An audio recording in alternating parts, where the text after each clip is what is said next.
इस कार्यक्रम के पुण्यार्चक हैं श्रीमती माया जैन, पुत्र श्रीमान नितिन कुमार जैन, पुत्र वधू श्रीमती मोनिका जैन, कुमारी मिष्टी जैन, कुमारी धरा जैन, नाना नानी श्रीमती सुलोचना भगवान दास जैन, टीकमगढ़ दादा दादी श्रीमान दया चंद्र, हीराबाई, सुपुत्र श्रीमान संजय रजनी जैन, बेटा श्रेयस, बेटी अदिति जैन, समस्त जैन परिवार सागर मध्य प्रदेश, श्रीमती नंदा चंद्र कुमार जैन सोनी, श्रीमती मयूरी गौरव जैन सोनी, सौरभ जैन सोनी, ओजस्व जैन, प्रतिष्ठान विशुद्ध ड्रग एंड सर्जिकल, अशोकनगर विशुद्ध drug and surgical Guna, Vantara fashion आशीर्वाद हॉस्पिटल रोड गुना मध्य प्रदेश, एडवोकेट श्री वीरेंद्र कुमार जी कठरिया एवं श्रीमती कुसुम, राजकुमारी, पुष्पा, मंजू, सीमा, उषा, भूना, वंदना एवं समस्त कठरिया परिवार कुरवाई मध्य प्रदेश। ये धार्मिक पर्व के साथ साथ आध्यात्मिक पर्व भी है। सामाजिक पर्व अपनी अपनी समाज के अलग अलग पर्व होते हैं। सामाजिक पर्व के रूप में ऐसा कहा जाता है जो बुंदेलखंड में प्रचलन को प्रसिद्धि को प्राप्त है। जब किसी परिवार में शोक संताप होता है तो आप लोग एक दूसरे के घर जाकर के कजलियां देते हैं कि भाई साहब दुख की घड़ी तुम्हारे घर आई है, मैं क्या कर सकता हूं। दो शब्द सांत्वना के देकर के आते हैं। ये सामाजिक पर्व है जो समाज के स्तर पर करते आप सभी लोग, जिसे लोग एक पर्व के रूप में बड़े आदर और सम्मान के साथ मनाते हैं। राष्ट्रीय पर्व वो पर्व माना जाता है जैसे गणतंत्र दिवस, स्वतंत्रता दिवस, गांधी जयंती आदि के पर्व के रूप में, त्योहार के रूप में आप लोग मनाते हो। मनाते कि नहीं मनाते बोलो। ये राष्ट्रीय पर्व है जिसके माध्यम से लोग अपने राष्ट्र के प्रति गौरव समर्पित करते हैं। ये राष्ट्रीय पर्व है, ऐतिहासिक पर्व है। इतिहास में घटित होने वाली घटनाओं को याद करके हम उस पर्व त्योहार को मना लेते हैं। जब कोई विशेष पर्व त्योहार मनाते हैं तो वो ऐतिहासिक पर्व बन जाता है। हमारे इतिहास में ऐसी अनेक घटनाएं घटती हैं, घटती रहती हैं, जिसे हम याद करके पर्व के रूप में मनाते हैं, जिसके आधार पर हम ऐतिहासिक पर्व के रूप में मनाते चले आ रहे हैं। धार्मिक पर्व क्या कहलाता है? धार्मिक पर्व वे पर्व माने जाते हैं जो उत्सव के रूप में हम मनाते। अभी आपने उत्साह और उमंग से भर करके श्री अंशनाथ भगवान को अर्घ्य समर्पित किया। इसके पहले तुमने मुकुट सप्तमी के दिन पारसनाथ भगवान को याद किया, उनके चरणों में जाकर के वो लाडू चढ़ाया कि हे प्रभु, आपके जीवन में संकट तो आए लेकिन मुझे वो सामर्थ्य अंदर प्रकट करने का आशीर्वाद दो कि हम भी संकटों को झेलने में समर्थ हो सके। धार्मिक पर्व वे सब धार्मिक पर्व की श्रेणी में आते हैं। हर रोज हर धर्म में कोई ना कोई पर्व त्योहार अपनी मान्यता के आधार पर मनाते रहते हैं। समाज में त्योहार आते रहते हैं। जैसे 10 लक्षण पर्व जो आने वाला है आपकी तैयारियां बोलो ऐसे ही रहेंगी? 10 लक्षण धर्म तुम्हारे लक्षणों को सुधारने के लिए आते हैं। इन 10 लक्षणों में से एक लक्षण तुमने ग्रहण कर लिया, तुम्हारा तो उद्धार हो जाएगा। इसकी चर्चा तो आने वाले दिनों में बड़े सुंदर तरीके से होगी। मैं देखता हूं कि तुम्हारे जीवन के लक्षण में और 10 धर्म के विलक्षण लक्षणों में क्या परिवर्तन अंतर है। 16 कारण पर्व के रूप में आप लोग मनाएंगे। और अष्टानिका का पर्व तो वर्ष में 3 दफे आता है। बोलो आता कि नहीं आता? सब पता है प्रभु, पर उसको अनुभव में बिरले लोग ही ला पाते हैं। और इसके बाद सांस्कृतिक पर्व है, जो हमारी संस्कृति के साथ जुड़ी हुई जो भी पर्व त्योहार होते हैं, जिससे हमारी संस्कृति की गौरव गाथा प्रकट होती है, वे सब सांस्कृतिक पर्व की श्रेणी में आते हैं। जैसे हम लोग श्रुत पंचमी को मनाते हैं, जो निकल गई है, गर्मी के टाइम आती है, गर्मी के समय मनाते हैं, जिस दिन हमारी संस्कृति में सबसे पहले ग्रंथों को लिपिबद्ध किया गया था। सठ खंडागम जैसे, कसाय पाहुड़ जैसे ग्रंथों को आचार्यों ने बड़ी मेहनत और साधना के बल पर तैयार किया। उस दिन सठ खंडागम ग्रंथ की परिपूर्णता हुई थी, इसलिए हम श्रुत पंचमी के रूप में श्रुत स्कंद की पूजन करके मनाते हैं।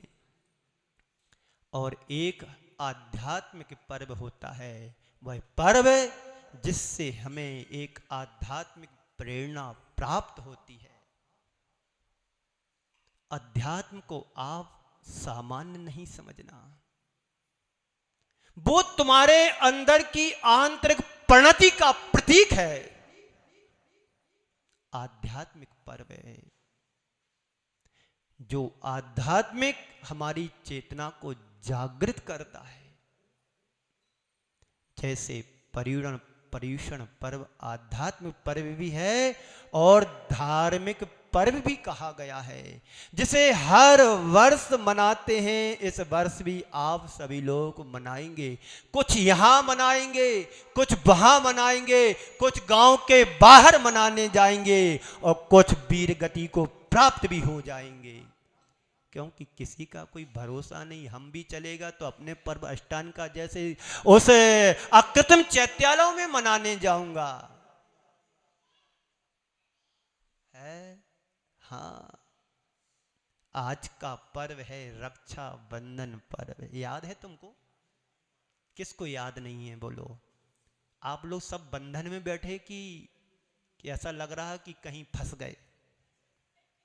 बोलो। बंधन भी 2 तरह का होता है, एक बंधन में जकड़न होती है और एक बंधन में अकड़न होती है। कौन सा बंधन तुम्हारे पास है, अकड़न वाला कि जकड़न वाला? दोनों बंधन संसार में रुलाते हैं, पर संत कहते तुम्हारा बंधन मुक्ति को दिलाने वाला बने। ये हम साधुओं की, संतों की प्रेरणा और मार्गदर्शन होता है। तो आज का पर्व कौन सा है? रक्षा बंधन पर्व। रक्षा शब्द जुड़ा ही बंधन को निर्बंध करने के लिए, क्योंकि ये महापर्व है। इस पर्व को मैं देखता हूं तो सब बातें इसमें समाहित हो जाती हैं। ये राष्ट्रीय पर्व भी है, ये ऐतिहासिक पर्व भी है, ये सामाजिक पर्व भी है, ये सांस्कृतिक पर्व भी है, धार्मिक पर्व भी है और आध्यात्मिक पर्व भी इसे कहा गया है। कैसे? सुन लो। इस रक्षा बंधन को पूरे राष्ट्र में बड़े उत्साह के साथ मनाया जाता है। हर व्यक्ति अपने राष्ट्र के प्रति निष्ठा को अर्पित करता है। तो ये पर्व राष्ट्रीयता का प्रतीक बन जाता है। इतिहास की दृष्टि से जब हम देखते हैं, इतिहास में सिकंदर की प्रेमिका हेलन ने, तुम्हारी भी प्रेमिका होगी, ये तो परंपरा से चला आ रहा है, हर किसी की प्रेमिका होती है, पर तुम्हारी प्रेमिका में दुर्गंध आ सकती है, पर उस प्रेमिका में सुगंध है। प्रेम भी कई तरह के प्रेम में जड़े होते हैं। तो इतिहास के पन्नों को जब हम पलटते हैं तो दिखाई देता है सिकंदर ने अपनी प्रेमिका हेलन के पास रक्षा सूत्र भेजा स्वयं की रक्षा के लिए कि हे प्रेमिका, तू ये रक्षा सूत्र राजा पुरु के पास भेजो। राजा पुरु के पास रक्षा सूत्र को भेजा गया। सिकंदर की उस राजा पुरु ने रक्षा की, उससे उसने सिकंदर की रक्षा करके एक इतिहास नया रच दिया। दूसरी घटना हिमायू की रक्षा के लिए इसी तरह से कर्मवती के पास शेरशाह सूरी के लिए रक्षा सूत्र भेजा। ये इतिहास की घटनाएं हैं। इतिहास के पन्नों को पढ़ो तो ये 1500-1600 के समय की ये घटनाएं हैं।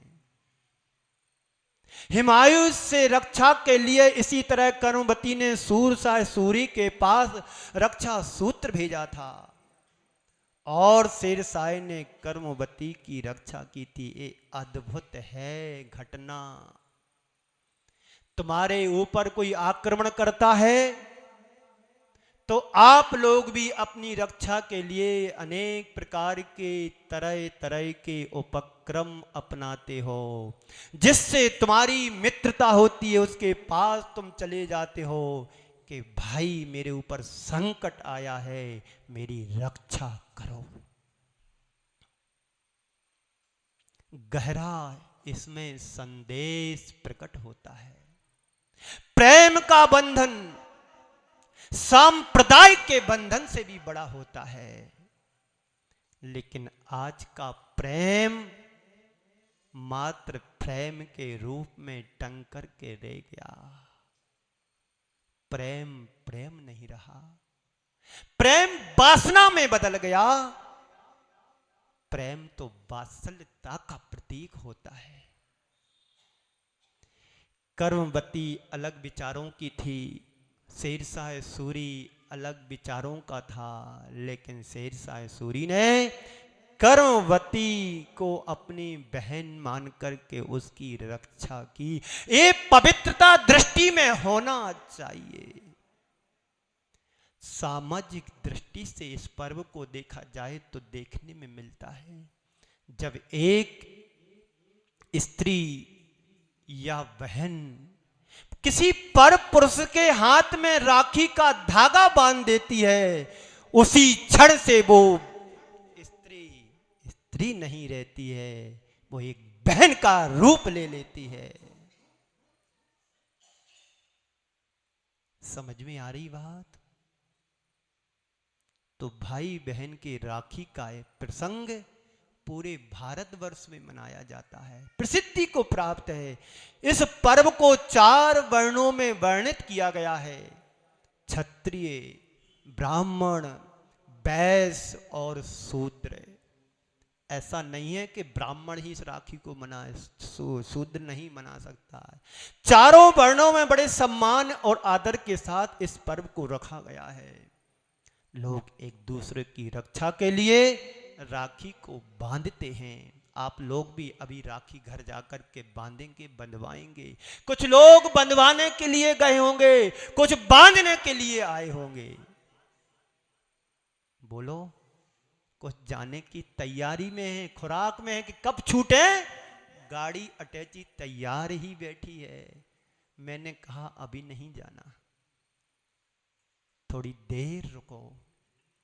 ये तो बंधन है, हर दिन मनाओ, निर्बंध होने के लिए, निर्द्वंद से मुक्ति पाने के लिए, निर्द्वंद बनने के। कहीं कहीं ऐसा देखने में आता है, जो वैश्य लोग यानी व्यापारी होते हैं, आज के दिन राखी के धागा को अपने बांट तराजू में बांधते हैं। बुंदेलखंड में पाया जाता है, मैंने भी देखा है और किया भी था। ये भी एक पर्व है। क्यों बांधते हैं तुम बांट तराजू में?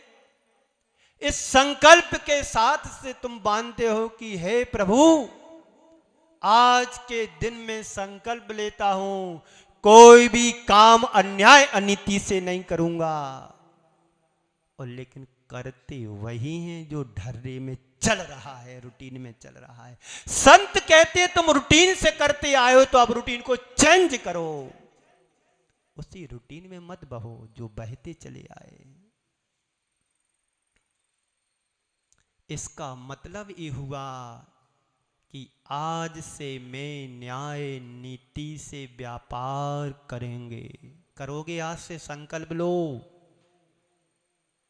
अन्याय अनीति से कोई भी पैसा घर में नहीं घुसने देंगे, रिश्वत ना देंगे ना रिश्वत लेंगे। जो न्याय नीति हमें धर्म सिखाता है उसी को मैं अपने जीवन को फॉलो करेंगे।